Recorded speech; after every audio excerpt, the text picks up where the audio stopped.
आज मैं आपको बताऊंगी सेहत के मुतालिक टोटके।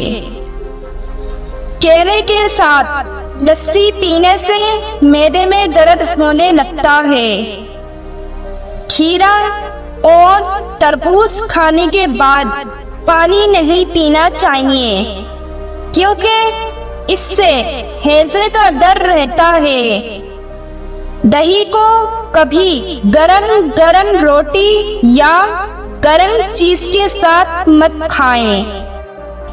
घी और शहद कभी हम वजन ना खाएं।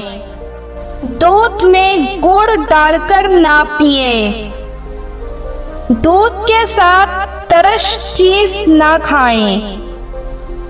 खीरा खिचड़ी इकट्ठे मत खाएं।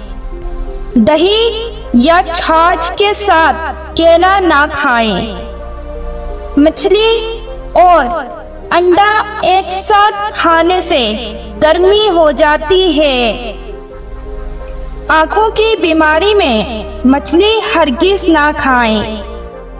नींबू का बीज साबुत निगलने से अपेंडिक्स का दर्द हो सकता है।